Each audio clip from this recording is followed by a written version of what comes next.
अगला जो प्रोसेस है सेपरेशन करने का हमारे पास वो है थ्रेसिंग।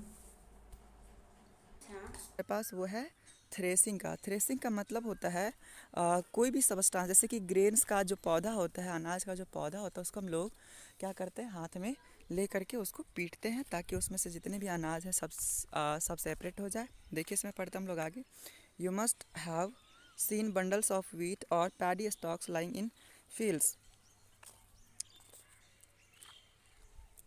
आपने गेहूं या फिर धान का बंडल खेत सब में देखा होगा, ऐसे गोल करके रखा हुआ रहता है ताकि वो धूप में सूखने के लिए छोड़ दिया गया रहता है। देखते हैं आगे।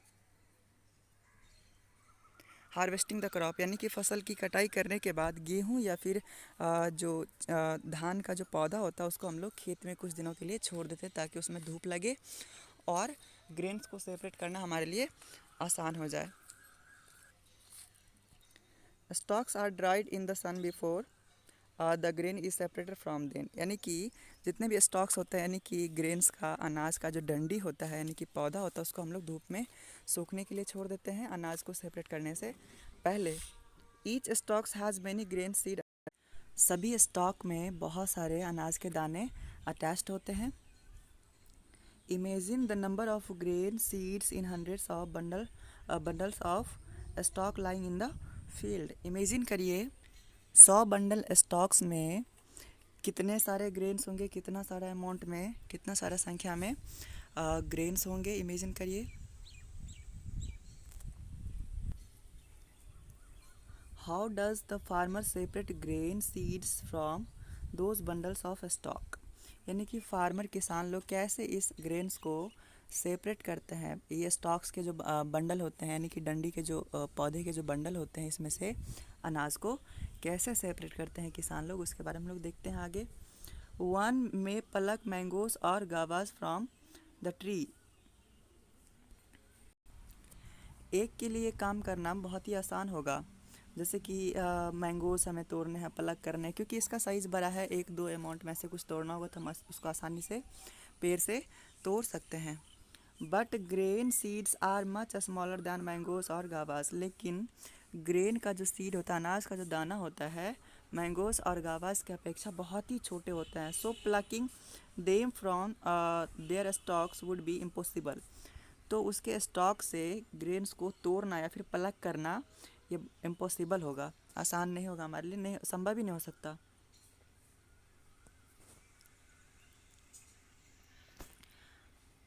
How does one separate grain seeds from their stalks, तो कैसे ग्रेन सीड को, यानी कि अनाज के दानों को उसके स्टॉक से कैसे सेपरेट किया जाता है, इसके बारे में हम लोग देखते हैं। ये क्वेश्चन है आप लोग के लिए, आप लोग सोच के कमेंट में बताइएगा। The process that is use to separate grain from stalks is threshing, यानी कि स्टॉक से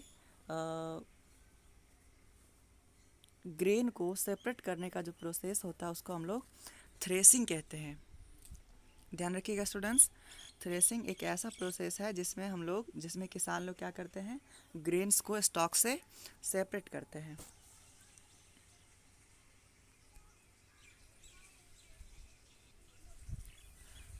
इन this process the stalks are beaten to free the grain seeds, इस प्रोसेस में स्टॉक को पीटा जाता है, यानी कि पकड़ के ज़मीन पे बहुत ही ज़ोर ज़ोर से पटका जाता है, जिससे कि सीड ग्रेन स्टॉक से सेपरेट हो जाए। देख सकते हैं स्टूडेंट्स, यहाँ पे ये फार्मर यहाँ पे कर रहे हैं, यहाँ पर कोई चीज़ बिछा करके यहाँ पे इस पे, ताकि इस पे बढ़िया से पटक सके। देख सकते हैं स्टूडेंट्स, पकड़ के उसको यहाँ पे पीट रहे एकदम ज़ोर ज़ोर से, और यहाँ पे देख रहे हैं आप लोग अनाज के दाने बिखरे पड़े हैं, सब छूट रहा है इसमें से आसानी से। आगे बढ़ते students, threshing is done with the help of blocks, यानी कि बैल सब का इस्तेमाल करके थ्रेसिंग का जो प्रोसेस है वो डन किया जाता है। जैसे गांव सब में अगर आप लोग रहते होंगे तो देखा होगा आप लोगों ने, बीच में एक बम्बू गाड़ देते हैं ज़मीन में, और उसमें बहुत सारे बैल को बांध करके और फिर उसको घुमाते हैं, और उसके पैर के नीचे अनाज के पौधे रख देते हैं, जिससे क्या होता है, ग्रेन सेपरेट हो जाता है डंडी से, स्टॉक से। Machines are also use to thresh large quantities of grains, यानी कि अगर बहुत ही ज़्यादा मात्रा में ग्रेन्स को आप सेपरेट करना है तो उसके लिए मशीन्स का भी इस्तेमाल किया जाता है। आपने देखा है स्टूडेंट्स, ग्रेन को स्टॉक से कैसे सेपरेट किया जाता है। अभी देखते हैं हम लोग ये विनोविंग क्या है। एक और प्रोसेस हमारे पास, ये क्या है winnowing. Activity 3, make a mixture of dry sand with sawdust और पाउडर्ड ड्राई लीव्स। हमें एक मिक्सचर तैयार करना है, सूखा बालू लेकर के, या फिर भूसी पत्ती सब होता है ना, या फिर सूखी लीव्स को लेकर के हमें इस दोनों का मिक्सचर तैयार करना है। Keep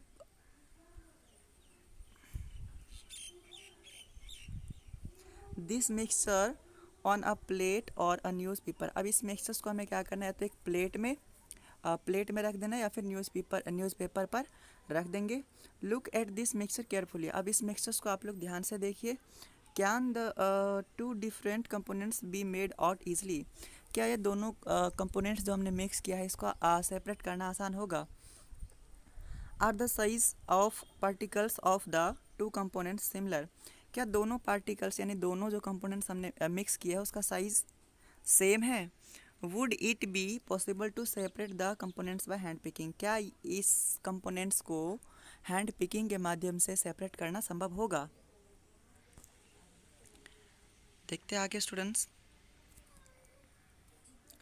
now take your mixers to an open ground. अभी हमें क्या करना है, इस मिक्सर्स को खुले मैदान में यानी कि ओपन ग्राउंड में ले जाना है। And stand on a राइज्ड platform. और एक ऊंची जगह पे हमें खड़े हो जाना है, या फिर हम क्या करते हैं, एक स्टूल भी लेके जा सकते हैं। Put the mixer in a plate और सीट ऑफ पेपर। हमें उस मिक्सर को क्या करना है, एक प्लेट यानी कि एक थाली में या फिर एक पेपर के सीट में रख देना है। होल्ड द प्लेट और the seat of paper containing the mixtures. अब क्या करना है, या तो प्लेट में रखा है तो प्लेट को, या फिर पेपर के सीट में रखा है तो उसको आप हाथ में पकड़ लीजिए। एट योर शोल्डर हाइट, यानी कि अपने कंधे तक की हाइट पे रखना है। Tilt it slightly so that the mixture slides out. Seed के जो ग्रेन्स होते हैं वो सेपरेट हो जाता है, और प्लेटफॉर्म के जस्ट नीचे जहाँ पे हम खड़े हैं उसके जस्ट बगल में एक बड़ा सा ढेर लग जाता है, और उस ढेर को फिर से प्लेट में उठा करके फिर से हम विनोविंग कर सकते हैं। The separated husk is used for many purposes such as fodder for cattles. यानी कि जो सेपरेट किया हुआ हस्क था जो दूर जाके गिरा था उसको बहुत सारे पर्पस के लिए इस्तेमाल करते हैं, जैसे कि चारा के रूप में, मवेशियों के लिए, गाय भैंस के लिए चारा के रूप में उस हस्क का इस्तेमाल करते हैं। नेक्स्ट मेथड है स्टूडेंट्स हमारे पास एक सीविंग का। सीविंग आप लोगों को पता होगा, सीविंग मतलब होता है चालना, यानी कि कोई भी चीज़ को चाल करके हम लोग अलग करते हैं चालनी में। जैसे कि हम लोग आटा को चलनी में चालते हैं और उसमें से भी थोड़ा छोटा छोटा हस्क सेपरेट होता है। Sometimes we may wish to prepare a dish with flour. कभी कभी हम लोग की इच्छा होती है कि कोई डिश बनाया जाए, कोई खाने की डिश बनाई जाए आटा के साथ। We need to remove impurities and a bran that may be present in it. हमें क्या करना है, उसके अंदर जो भी इम्प्योरिटीज़ होती है उसको, और उसके अंदर जो ब्रान मीन्स चोकर होता है, चोकर उसको अलग करना होता है। उसमें जो प्रेजेंट होता है उस इम्प्योरिटीज़ और इस ब्रान को सेपरेट करना होता है। व्हाट डू वी डू, हम लोग क्या करते हैं फिर। We use a sieve and pour the flour into it. हम लोग क्या करते हैं, एक चलनी लेते हैं और उसमें आटा को उसमें डाल देते हैं। हमारे पास एक फिगर है 5.6 में, देख सकते हैं स्टूडेंट्स 5.6 हमारे पास एक फिगर होगा, नीचे देखते हैं। देखिए यहाँ पे कैसे आटा को क्या करते हैं, एक चलनी में डाल करके इसको हम लोग चालते हैं और नीचे में प्योर आटा नीचे गिर जाता है, और जितने भी ब्रान होते हैं और इम्प्योरिटीज़ होता है वो इसी में रह जाता है। इस तरीके से हम लोग आटा को प्योर करते हैं, यानी कि इस सब्सटेंस को, ब्रान को आटा में से सेपरेट करते हैं।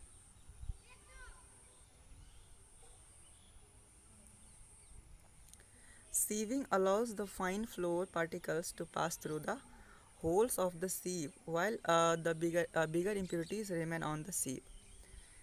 चालने का जो प्रोसेस होता है, इस प्रोसेस में क्या होता है, जो फाइन पार्टिकल्स होता है यानी कि स्मूथ पार्टिकल्स, बहुत ही छोटा छोटा पार्टिकल्स होता है, चलनी में जो होल्स होते हैं उससे होते हुए वो नीचे आ जाता है, जबकि बड़ा बिगर पार्टिकल्स यानी कि बिगर इम्प्योरिटीज़ यानी कि बड़ा बड़ा जो इम्प्योरिटीज़ होता है उसमें चालनी में ही रह जाता है।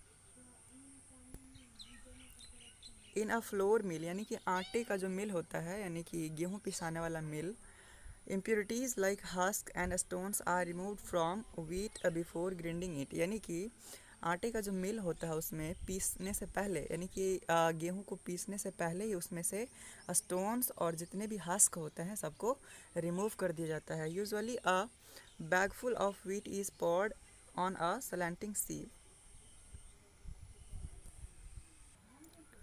एक बहुत मतलब कि बैग भर के हम कह सकते हैं कि वीट को क्या करते हैं, सलांटिंग सीव में डालते हैं। सलांटिंग मतलब हुआ कि तिरछा तिरछा सीव में डालते हैं।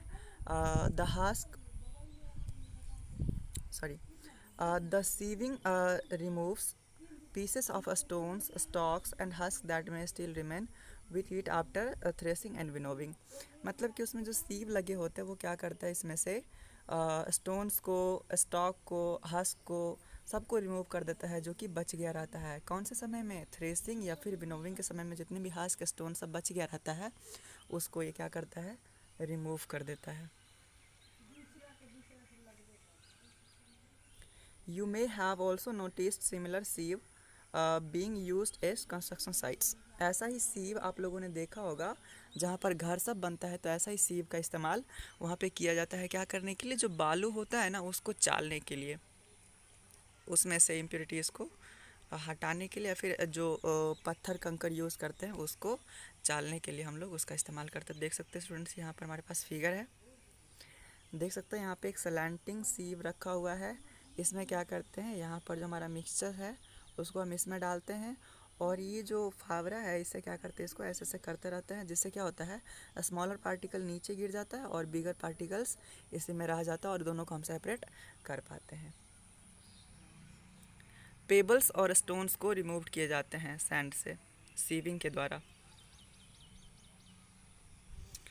नेक्स्ट एक्टिविटी स्टूडेंट्स हमारे पास है,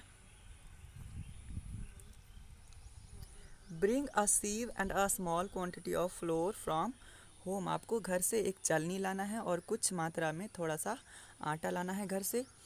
टू द क्लास, अपने क्लास में लाना है। Sieve the flour to separate any impurities in it. अब क्या करना है, फ्लोर को हमें चालना है, जो कि जितने भी इम्प्योरिटीज़ होंगे उसको निकालने के लिए। Now make a fine powder of chalk pieces and mix it with the floor. अब क्या करना है, जो हमारे क्लासरूम में चॉक होता है उसको हमें क्या करना है, एक चूरन यानी कि एक बहुत ही छोटा छोटा पाउडर लाइक बना देना है उसको, और फिर क्या करना है, आटे से उसको मिक्स कर देना है, यानी आटे में उसको मिक्स कर देना है। Can we separate the flour and the powder chalk by sieving. अब हम लोग आटा और जो पाउडर का जो चॉक था हमने मिक्स कर दिया था उसको हम लोग सेपरेट कर पाएंगे, कर सकते हैं क्या। Sieving is use when components of a mixture have different size. Sieving का इस्तेमाल हम लोग तभी करते हैं जब भी मिक्सचर्स का कंपोनेंट अलग अलग साइज़ का होता है, जैसे कि एक कंपोनेंट बड़ा होना चाहिए, एक कंपोनेंट छोटा, जैसे कि छोटा कंपोनेंट सीविंग के द्वारा बाहर आ जाए और बिगर कंपोनेंट सीव में ही रह जाए।